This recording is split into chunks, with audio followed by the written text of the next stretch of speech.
প্রথম হলো আজকের থেকে যখনই ঘুমাইতে যাব, যখনই আমি ঘুমাইতে যাব, দিন হোক আর রাত্র হোক, আল্লাহর কাছে মাপ চায়া ঘুমাবো। পারবেন? পারবা যুবক? পারবা? কে কে পারবা দেখি? নামাও। সত্য বলতেছি, যদি 6 মাস কন্টিনিউ করতে পারো, আমার বিশ্বাস তুমি আমাকে খুঁজবা। হইতে পারে এইখান থেকে তুমি ফজরে আমার সাথে নামাজ পড়তে যাবা। আমার বিশ্বাস আসে দেখা বলতেছি, ছেলেরা আসে, যুবকরা আসে, বয়স্করও আসে। কেননা ফজর আমার সাথে না পড়লে আমাকে পাবে না। আমার নিয়মই এটা, আমার সাথে দেখা করতে হইলে ফজর পড়তে হবে। কারণ আমি ফজরের পরে সবক পড়াই, হাদিস পড়াই, তারপরে আমি ঘুমায় যাই, তারপরে আমি প্রোগ্রামে চলে যাই। ঘুমের থেকে উঠার পরে আমার সাথে সাক্ষাৎ আর হয় না।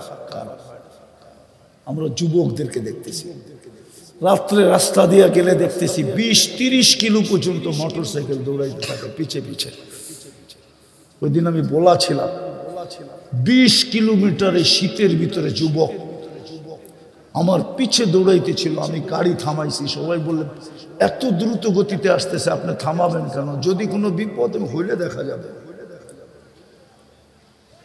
থামানোর পরে দেখতেছি যুবক চোখের পানি ছেড়া দিয়া বলতেছে, হুজুর শুধু মনের কথাটা বলার জন্য আপনার পিছে দৌড়াইতেছি। খোদার কসম যুবক, তোমাদের পায়ে হাত দিয়া 6 মাস কন্টিনিউ কর, তুমি নিজেই দেখবে তোমাকে আমি কি শিখাই। তুমি নিজেই জানবে আল্লাহ তোমাকে কি দেখাইতে শুরু করে। করবেন আপনারা? করবেন? কিন্তু হতে পারে মনে থাকবে না।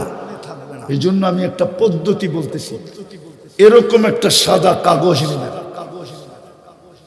একটু বড় অক্ষরে লিখবেন, আমি মাপ চায়া ঘুমাবো। যেইখানে ঘুমান ওইখানে এটাকে টানায় দিবেন, যাতে ঢুকলেই চোখে পড়ে, তাইলে কোনোদিন ভুলবো না। মাঝে মাঝে হইতে পারে শয়তান উঠায় ফালায়া দিবে, যখনই দেখবেন নাই তখনই আবার লেখা টানায় দিবেন।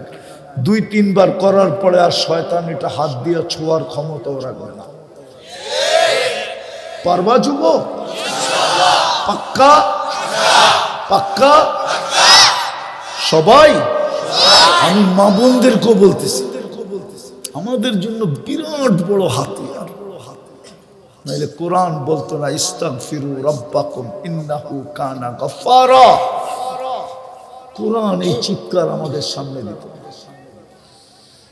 আল্লাহর রাসূল এই কথা কোনোদিন বলতো না, তাইবু মিনাদ দামবি কামান লা দামবা লা। দ্বিতীয় পর্ব, আজকের থেকে নামাজ কোনোদিন ছাড়ব না। নামান ঘরটা এই জন্যই দিছিল, পায়ের কাছে, বাড়ির কাছে, প্রত্যেকের কদমের কাছে ঘরটা এই জন্যই দিছিল। পুরা জমিনটাকে মসজিদ এই জন্যই বানায়া ঘোষণা দিছিলেন। কোন উম্মতের জন্য এইভাবে মসজিদ বানানোর অনুমতি ছিল না, ওলামা প্রমাণ দিতে পারবে না। সমস্ত উম্মতের জন্য মসজিদ বানাইতে হইলে আল্লাহর পক্ষ থেকে নিয়ম পদ্ধতি ছিল।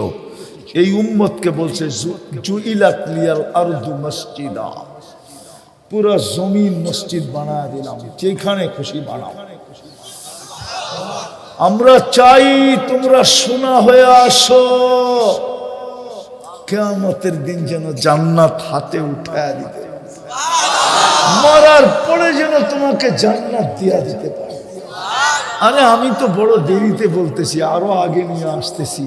মৃত্যুর আগেই যেন ফিতা টাইনা তোমাকে জান্নাত দেখায়া দিতে পারি। ওয়া আবশিরু বিল জান্নাতিল্লাতী কুনতুম তুআদুন ইন্নাল্লাযীনা ক্বালু রাব্বুনাল্লাহ সুম্মা ইসতাকামু তাতানাজ্জালু আলাইহিমুল মালায়েকা আল্লা তাখাফু ওয়া লা তাহজানু ওয়া আবশিরু বিল জান্নাতিল্লাতী কুনতুম তুআদুন। মৃত্যুর আগেই ফিতা টাইনা জান্নাত দেখায়া দিবে। ওই যে এই জন্যই মসজিদটা দিয়েছিলেন। নাইলে আল্লাহ কেন সব জায়গায় মসজিদ দিবে? পরলোক পরিবেশ ছাড়া থাকে না, দামি হোটেল ছাড়া খায় না, হ্যাঁ, দামি দামি জিনিস ছাড়া বাজার করে না, ব্র্যান্ড ছাড়া ব্যবহার করে না। তো আল্লাহ কেন মসজিদটা গ্রামের ভিতরে দিবে? নিজের ঘরটা পড়বো, নামাজ পড়বো, পাক্কা সত্য, ভুল হবে না। আল্লাহ আমাদেরকে আমল করার তৌফিক দান করেন। ওমা আলাইনা ইল্লাল বালাগ। উঠাউঠি করবো না।